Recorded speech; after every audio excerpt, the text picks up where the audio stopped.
Hello everyone, welcome to Neomentor's Daily Contemporary Issues.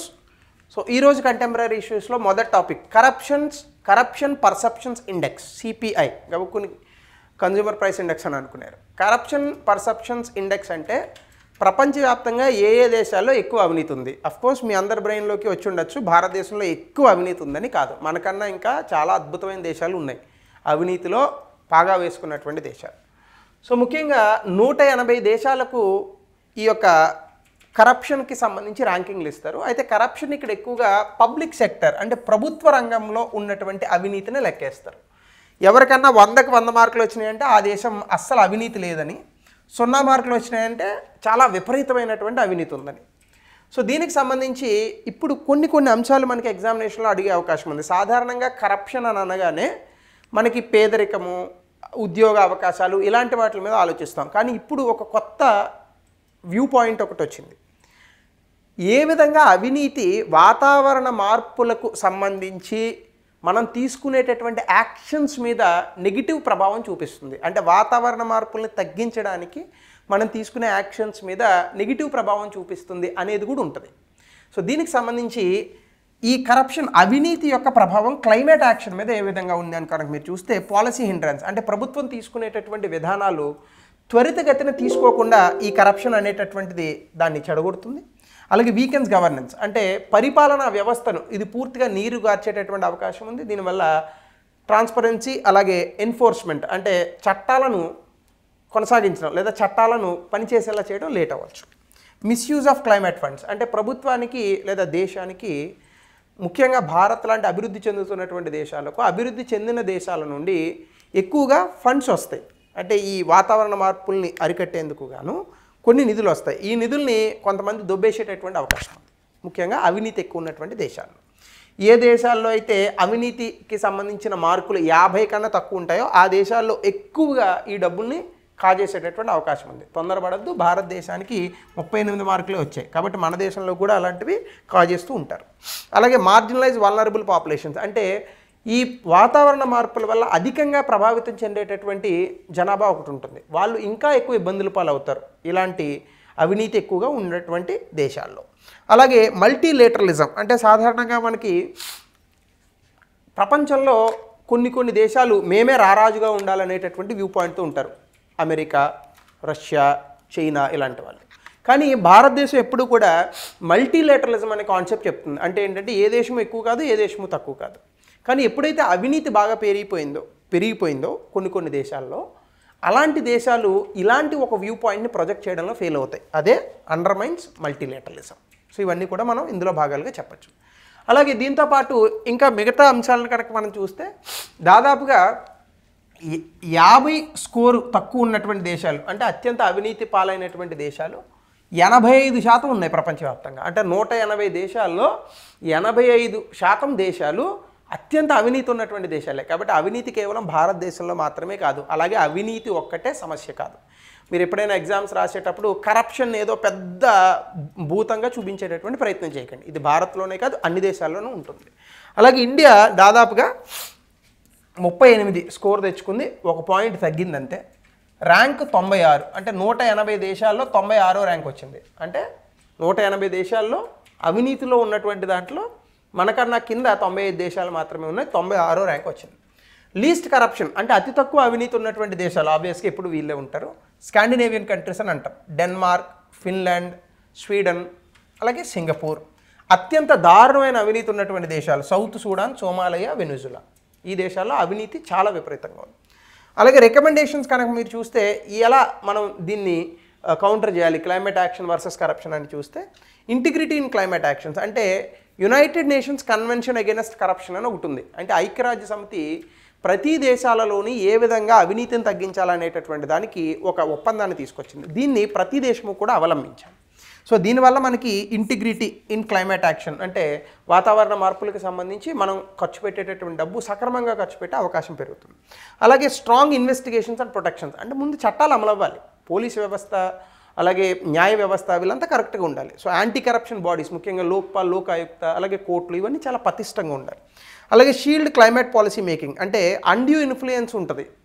కొన్నిసార్లు వాతావరణ మార్పులకు సంబంధించి సహేతుకమైనటువంటి విధానాలను తీసుకొద్దామని ప్రభుత్వం అనుకున్నా కూడా కొంతమంది దాన్ని ఇన్ఫ్లుయెన్స్ చేస్తుంటారు. అలాంటి వాటిని దూరంగా పెట్టాలి, అలాంటి వ్యక్తుల్ని దూరంగా పెట్టాలి, అలాంటి విధానాలను దూరంగా పెట్టాలి. అలాగే సిటిజన్ ఎంగేజ్మెంట్, ఎప్పుడు కూడా అవినీతి తగ్గాలంటే ప్రజలు గొంతుకు వినిపించిన నాడే అవినీతి తగ్గుతుంది. ప్రజలు ప్రశ్నించినటువంటి రోజున అవినీతి తగ్గే అవకాశం ఉండదు. సో కాబట్టి ఎప్పుడు కూడా ట్రాన్స్పరెన్సీ ఇన్ క్లైమేట్ ఫైనాన్స్ అంటే ప్రజలకు ఓపెన్గా చెప్పాలి ప్రభుత్వాలు. వాతావరణ మార్పులకు సంబంధించి ఎంత డబ్బు వచ్చింది, ఎంత డబ్బు ఖర్చు పెట్టాము, ఏ ఏ ప్రాజెక్టులు ఖర్చు పెట్టాము. సో ఇక్కడ మేజర్గా ఈరోజు మనం చెప్పుకుంటున్నటువంటి టాపిక్లో ఏ విధంగా అవినీతి వాతావరణ మార్పుని ప్రోత్సహిస్తుంది లేదా వాతావరణ మార్పులపైన మనం తీసుకునే క్లైమేట్ యాక్షన్స్ని నీరుగారుస్తుంది అనే విషయాన్ని చెప్పాడు. ఇంకా సెకండ్ టాపిక్ వచ్చేసి భారతదేశం ఫిష్ ప్రొడక్షన్లో second largest fish producing country అయింది. సో మీ అందరికీ తెలుసు, మనకి 7,000 కిలోమీటర్లకు పైగా తీరరేఖ ఉన్నటువంటి దేశం, అద్భుతమైనటువంటి మత్స్య సంపద ఉన్నటువంటి దేశం. దీనికి సంబంధించి 2013-14లో 95 లక్షల టన్నులు మనం ఉత్పత్తి చేస్తే 2023-24లో అది డబుల్ అయ్యి 184 లక్షల టన్నుల చేపలను ఉత్పత్తి చేస్తున్నాం. ప్రాబ్లం ఏంటంటే ఈ చేపలన్నీ ఆడిపోతున్నాయని, మన పొట్టలోకే పోతున్నాయా లేకపోతే వేరే దేశాలకు ఎగుమతి చేస్తున్నాం. ఎందుకంటే మన దేశాల్లో చికెన్ మటన్లు అవి ఎక్కువ తింటున్నారు. ఈ మధ్యన తగ్గినాయి అనుకోండి, కొంత బర్డ్ ఫ్లూ వస్తున్నటువంటి నేపథ్యంలో. సో భారతదేశం యొక్క పాత్ర ప్రపంచ ఈ మత్స్య సంపదలో కనుక చూస్తే సెకండ్ లార్జెస్ట్ ఫిషింగ్ కంట్రీ. ప్రపంచంలో మనకి మొత్తం ఉన్నటువంటి ఉత్పత్తిలో 8% భారతదేశం నుంచే వస్తుంది. అలాగే మేజర్గా అత్యధికంగా మనం చేపల ఉత్పత్తి చేసేటటువంటి రాష్ట్రాల్లో ఆంధ్రప్రదేశ్ ముందుంది.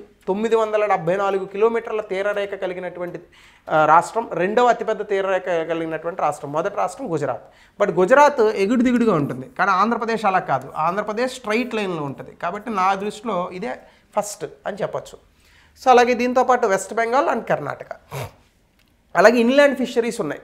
ఇన్లాండ్ ఫిషరీస్ అంటే లోపల చేపల చెరువులు, రొయ్యల చెరువులు, అలాగే మనకున్నటువంటి ఈ లేక్స్, రివర్స్, వీటి నుంచి పట్టేటటువంటి చేపలు. ఇందులో మొత్తంగా వచ్చేటటువంటి అవుట్పుట్లో 75% అవుట్పుట్ ఇన్లాండ్ ఫిషరీస్ నుంచే ఉంది మనకి. గ్లోబల్ ర్యాంకింగ్లో చూస్తే ఆక్వాకల్చర్లో 2వ ప్లేస్లో ఉంది. షింప్ అంటే రొయ్యల ఉత్పత్తిలో మొదటి స్థానంలో ఉంది.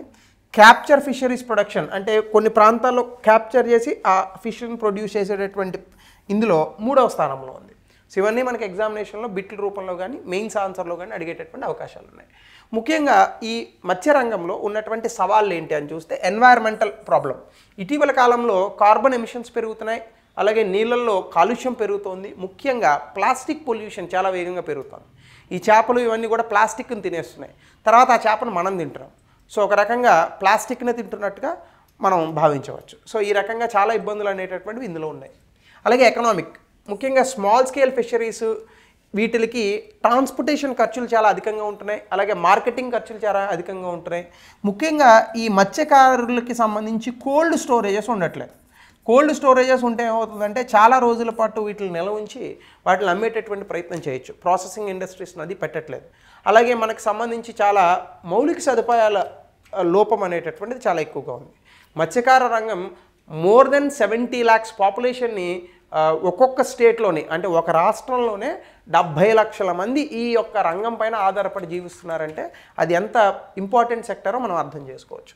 అలాగే అదర్ ఇష్యూస్ ఉన్నాయి. కొన్ని చోట్ల ఇల్లీగల్గా అన్రిపోర్టెడ్ అన్రెగ్యులేటెడ్ ఫిషింగ్ చేస్తూ ఉంటారు. అంటే దొంగతనంగా ఫిషింగ్స్ అది వెళ్తూ ఉంటాయి. అంటే ముఖ్యంగా మనకి శ్రీలంక, మనం పాకిస్తాన్, బంగ్లాదేశ్ వాళ్ళ వాటర్స్లోకి వెళ్ళిపోతూ ఉంటాం. సో ఇలాంటి కొన్ని ప్రాబ్లమ్స్ అనేటటువంటివి ఉన్నాయి. అలాగే క్లైమేట్ చేంజ్, ఇటీవల కాలంలో వాతావరణ మార్పుల వల్ల చేపల ఉత్పత్తి తగ్గుతోందట. సో దీనివల్ల కూడా మత్స్యకారులు చాలా ఇబ్బందులు పడుతున్నారు. ఇవన్నీ కూడా మనకు ఉన్నటువంటి సవాళ్ళు. సో వీటిని ఖచ్చితంగా మనం అధిగమించాలి.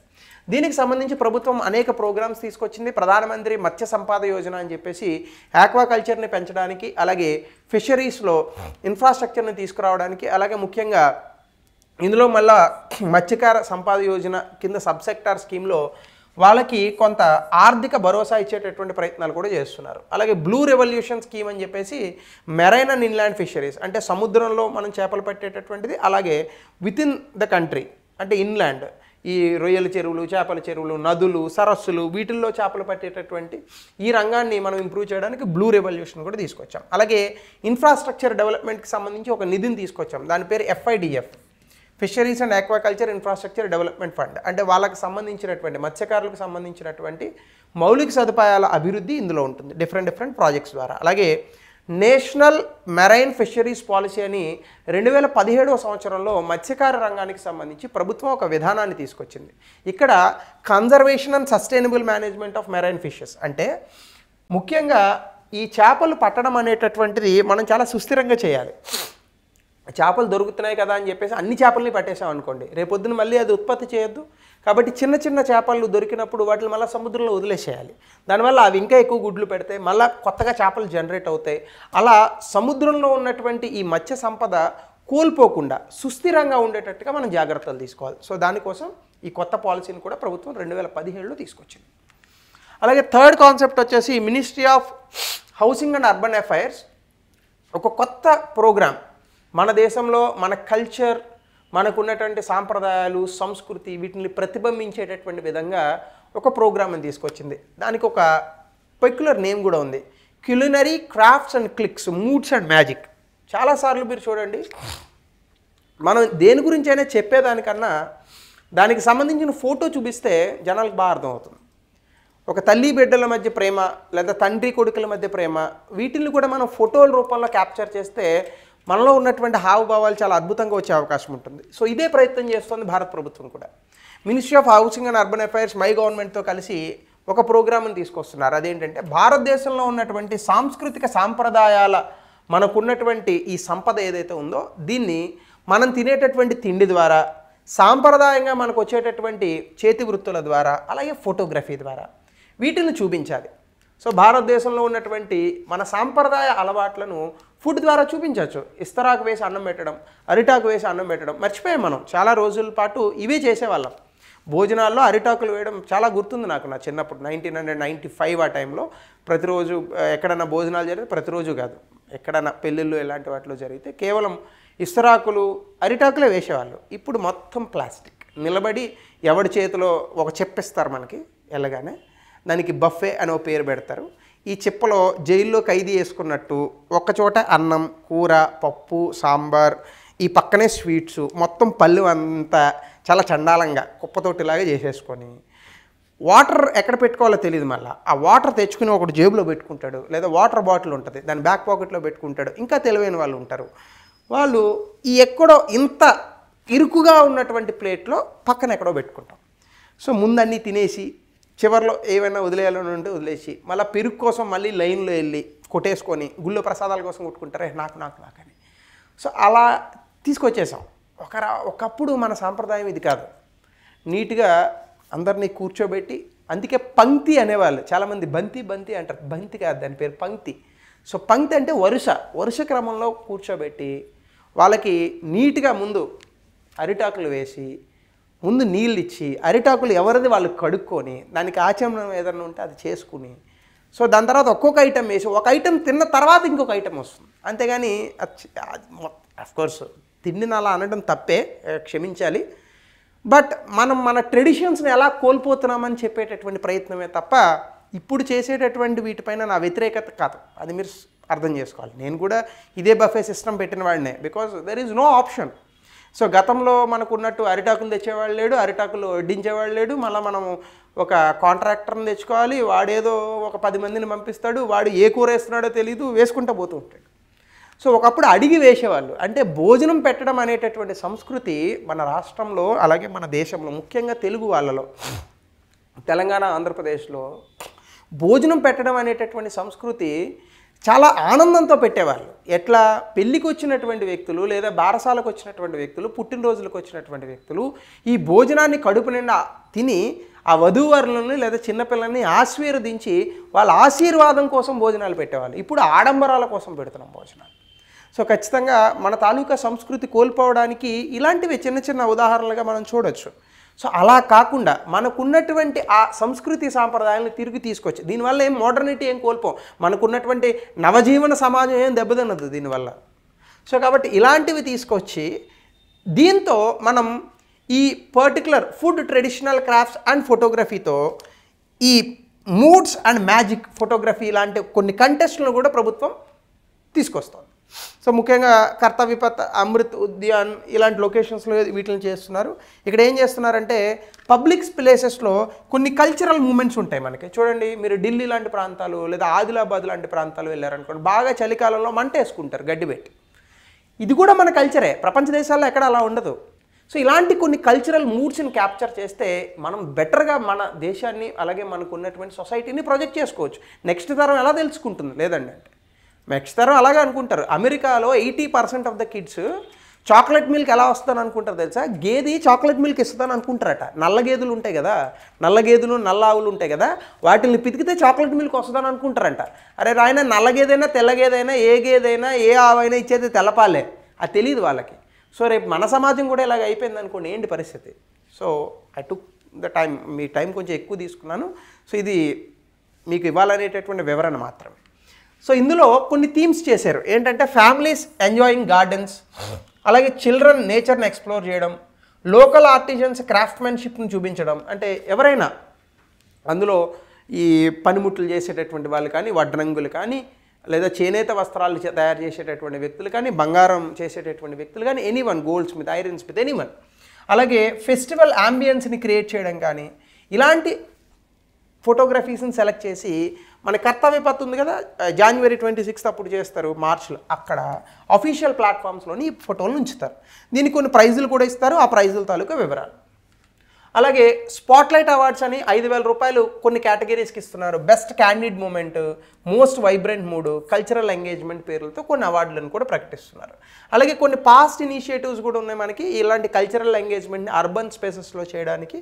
అలాగే ఇలాంటి రిలేటెడ్ ఈవెంట్స్ పేరు కూడా భారత్ పర్వ్ రెడ్ ఫోర్ట్లో చేశారు, శిల్ప్ సమాగమ్ మేళా ఢిల్లీ హాత్ ఇక్కడ చేయడం అనేటటువంటి జరిగింది. ఇవన్నీ మనకి ఎగ్జామినేషన్లో వెరీ లిటిల్ ఛాన్సెస్ ఉన్నాయి అడగడానికి, బట్ డెఫినెట్గా ఒక క్వశ్చన్ రూపంలో ఎక్స్పెక్ట్ చేయొచ్చు.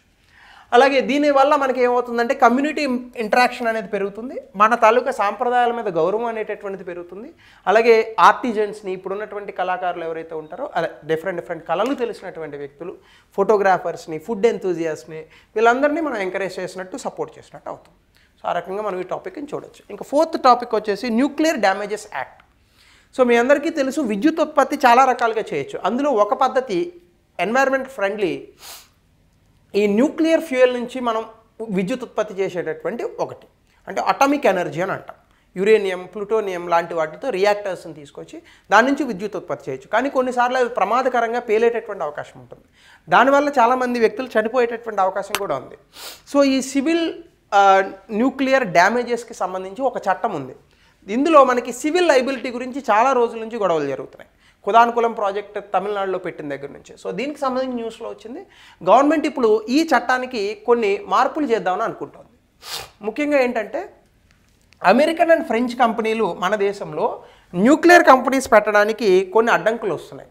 అంటే ఒకవేళ ఆ న్యూక్లియర్ ప్లాంట్ కనుక పేలితే దీని తాలూకా లైబిలిటీ ఎవరు తీసుకోవాలి? ప్రభుత్వమా, ఈ కంపెనీలు పెట్టిన వాళ్ళ, మేనేజ్ చేసేవాళ్ళ? సో దీనికి సంబంధించి కొన్ని 2010లో ఒక చట్టం వచ్చింది. అక్కడ ఏంటంటే ఒకవేళ న్యూక్లియర్ ఇన్సిడెంట్ ఏదైనా జరిగితే దీనికి రెస్పాన్స్ బాధ్యత ఇలాంటివి ఎవరు తీసుకోవాలి? దీనికి కొన్ని ఇంటర్నేషనల్ కన్వెన్షన్స్ ఉన్నాయి, like Vienna convention, Paris convention, Brussels supplementary convention. ఈ కన్వెన్షన్స్ అన్నీ కూడా సివిల్ డ్యామేజ్ లైబిలిటీకి సంబంధించి ఒకవేళ అలాంటి డ్యామేజ్ ఏదైనా జరిగితే దీన్ని ఎవరు హ్యాండిల్ చేయాలి అనేటటువంటి వాటి గురించి చెప్తాయి. అలాగే ఇందులో లైబిలిటీ అంటే ఆ సమస్యను ఎవరు భుజాన వేసుకోవాలి, ఒకవేళ అందులో చనిపోయిన వ్యక్తులు ఉంటే దానికి కంపన్సేషన్ ఎలా ఇవ్వాలి, న్యూక్లియర్ యాక్సిడెంట్ జరిగితే దానికి ప్రొసీజర్స్ ఎలా ఫాలో అవ్వాలి అనే దాని గురించి చెప్తాయి ఈ కన్వెన్షన్స్. అయితే ఇప్పుడు మన దేశంలో ఉన్నటువంటి చట్టం ఏం చెప్తుందంటే నో ఫాల్ట్ లైబిలిటీ, అంటే ఆపరేటర్స్ ఎవరైతే ఉన్నారో అది ఎవడ ఫాల్ట్ అయినా అనవసరం, తయారు చేసిన వాడి ఫాల్టా, మధ్యలో ఎవడన్నా ఇంకొకటి ఫాల్టా అనేది అనవసరం, ఆపరేటర్ మీదే పూర్తి స్థాయి బాధ్యత పడుతుంది మన దేశంలో ఉన్నటువంటి చట్టాల ప్రకారం.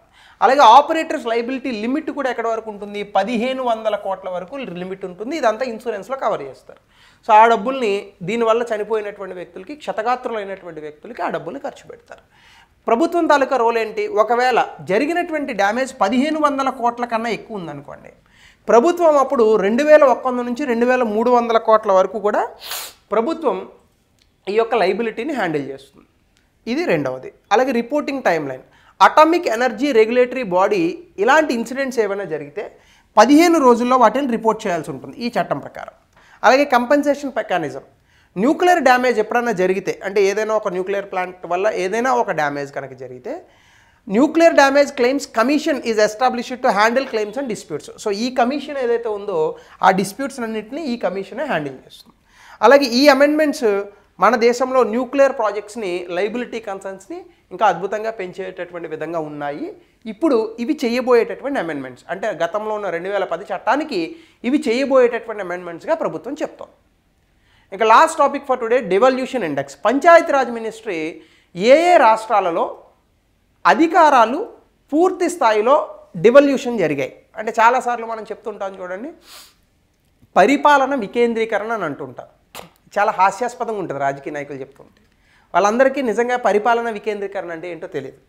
నిజమైన పరిపాలన వికేంద్రీకరణ అంటే రాష్ట్ర ప్రభుత్వానికి ఉన్నటువంటి అధికారాలను పంచాయతీల చేతుల్లో పెట్టినప్పుడు, రాష్ట్ర ప్రభుత్వాలకు వచ్చేటటువంటి డబ్బు పంచాయత్ చేతుల్లో పెట్టినప్పుడు దాన్ని నిజమైన అధికార వికేంద్రీకరణ అని అంటారు. అంటే ఉదాహరణకి తెలంగాణ బడ్జెట్ 3 లక్షల కోట్లు అనుకోండి, ఆంధ్రప్రదేశ్ బడ్జెట్ 2,90,000 కోట్లు అని అనుకోండి. ఇందులో సగం బడ్జెట్ పంచాయతీలకు ఇవ్వగలరా?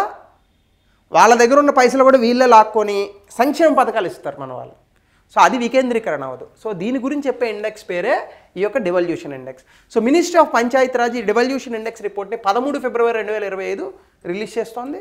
Indian institute of public administration New Delhi దగ్గర జరుగుతుంది. ఇదేంటంటే బేసికల్గా రాష్ట్రాల్లో అలాగే కేంద్రపాలిత ప్రాంతాల్లో ఎక్కడ ఈ అధికార వికేంద్రీకరణ జరిగింది అనేది లెక్క పెడతారు. దీనికి కొన్ని పారామీటర్స్ ఉంటాయి.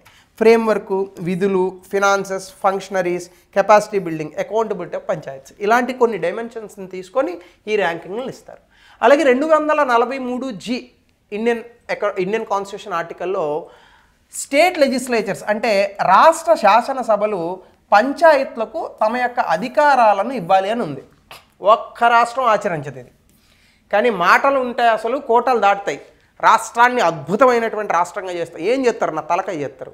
ముందు ఉన్న పవర్స్ అన్నీ కూడా పంచాయతీలకు ఇస్తే ప్రజలు బ్రతికేది అసలు పంచాయత్స్, మున్సిపాలిటీస్లోనే. అరే అధికారం అంతా చీఫ్ మినిస్టర్ కూర్చీ కింద ఉంటే ఇంకప్పుడు పంచాయత్స్లోనే, అర్బన్ ఏరియాస్, మున్సిపాలిటీస్లోనే ఏం జరుగుతుందండి న్యాయం? ఇప్పుడు మన దేశం ఎలా తయారైందంటే, మన ఇంటి పక్కన డ్రైనేజ్ సరిగా వెళ్ళట్లేదు అనుకోండి, చీఫ్ మినిస్టర్కి ట్విట్టర్లో మెసేజ్ పెడతాం మనం, చీఫ్ మినిస్టర్ వచ్చి క్లీన్ చేయాలా? అంటే రేవంత్ రెడ్డి గారు తెలంగాణలోని, నారా చంద్రబాబు నాయుడు గారు ఏమో ఆంధ్రప్రదేశ్లోని చీపురు తీసుకొని వచ్చి పొద్దున్నే మీ ఇంటి దగ్గర డ్రైన్ క్లీన్ చేయాలా? ఎవరు చేయాలా ఆ పని? మన దగ్గర ఉన్న మున్సిపాలిటీ, పంచాయతీలు చేయాలా. వాళ్ళకి అధికారాలు ఉన్నాయా? వాడి దగ్గర పోయి అడిగినా అనుకోండి, ఊరుకో డబ్బులు లేక మేము ఏడుస్తున్నాము, ఎక్కడి నుంచి దేవాలని అడుగుతాడు. సో కాబట్టి ఇలాంటి సమస్యలు ఉన్నాయి. సో దేశంలో వికేంద్రీకరణ జరిగినప్పుడే, అదేదో భరత్ అని నేను సినిమా ఉంటుంది ఒకటి, ఆ సినిమా ఎగ్జాక్ట్ యాప్ట్ అలా చేయాలి. ప్రతి విలేజ్కి పైసలు ఇవ్వండి, వేసుకోమనండి, రోడ్లు, బిల్డింగ్లు, హాస్పిటళ్ళు, స్కూళ్ళు కట్టమనండి. ఎందుకు కట్టరు? 5 ఏళ్ళు ఇవ్వండి, అట్లా దేశం సస్యశ్యామలం అవుతుంది. ఇది ఎవడు చేయడు, వేరేగా చేస్తారు. అధికారం అంతా చేతిలో ఉండాలి, గుప్పిట్లో ఉండాలి. ఏదో అధికారాన్ని మింగుతాము, అది మింగితే ఏదో బాగా బాడీ వస్తుందని అనుకున్నట్టు ఏం ఉండదు అట్లా. సో దీనికి సంబంధించి 29 సబ్జెక్ట్స్ని 11th షెడ్యూల్లో కూడా కవర్ అయ్యి ఉన్నాయి ఈ కాన్స్టిట్యూషనల్ బేసిస్లో మనం చూస్తే. అయితే దీనివల్ల మనకి ఏమవుతుందంటే పంచాయతీరాజ్ ఫంక్షనింగ్లో, అంటే పంచాయతీ వ్యవస్థ తాలూకా విధుల్లో కొంత పారదర్శకత వస్తుంది. అలాగే ఎలక్టెడ్ రిప్రజెంటేటివ్స్ అంటే ఎవరెవరైతే ఎన్నుకోబడినటువంటి వ్యక్తులు ఉంటారో వాళ్లకు కొంత డేటా వెళ్తుంది, వాళ్ళు ఏవైనా సంస్కరణలు చేయడానికి అవకాశం దక్కుతుంది. దీంతోపాటుగా గవర్నమెంట్ అఫీషియల్స్, ఈ డీసెంట్రలైజేషన్ పాలసీస్కి ఈ గవర్నమెంట్ అఫీషియల్స్ మంచిగా రోడ్ మ్యాప్ చేయొచ్చు ఇలాంటి పర్టికులర్ ఇండెక్సెస్ వల్ల. అలాగే పాలసీ మేకర్స్ కూడా స్థానిక ప్రభుత్వాలు, చైనాని తిట్టుకుంటాం కదా, చైనాలో స్థానిక ప్రభుత్వాలు చాలా గట్టిగా ఉంటాయి. మీకు తెలుసా, లోకల్ ఎయిర్పోర్ట్స్ స్థానిక ప్రభుత్వాల చేతుల్లో ఉంటాయి చైనాలో. ఇంకా మనకి local airports airport authority of India చేతుల్లో ఉంటాయి. సో ఇలా లోకల్ గవర్నెన్స్ అంటే స్థానికంగా ఉన్నటువంటి పరిపాలన ఈజీగా మనం డీసెంట్రలైజ్ చేసేటటువంటి అవకాశం దక్కుతుంది. సో దీని సిగ్నిఫికెన్స్ కూడా మన దేశంలో సహకార సమాఖ్య వ్యవస్థ అని అంటాం, కోఆపరేటివ్ ఫెడరలిజం పెరుగుతుంది. అలాగే మనం స్వయంగా మనల్ని పరిపాలించుకునేటటువంటి నిజమైన స్వాతంత్రం అనేటటువంటిది అప్పుడే వస్తుంది మనకి. అలాగే రాష్ట్రాలకు కూడా బెస్ట్ ప్రాక్టీసెస్ అనేటటువంటివి తెలుస్తాయి, ఇంకా బెటర్గా ఇంప్రూవ్ చేయొచ్చు. అలాగే నిజమైన వికసిత భారత్ అనేటటువంటిది ఆ రకంగా మనకు ట్రాన్స్ఫర్మేషన్ అనేటటువంటిది కూడా అప్పుడే జరుగుతుంది. సో ఈ వికేంద్రీకరణ జరగనంత వరకు కూడా ఏ రకంగానూ ఇది సాధ్యం కాదు. So sorry, I took somewhat more time today. So రేపు నుంచి దీన్ని క్రిస్ప్గానే చెప్పేటటువంటి ప్రయత్నం చేస్తాం. So thank you, have a nice day.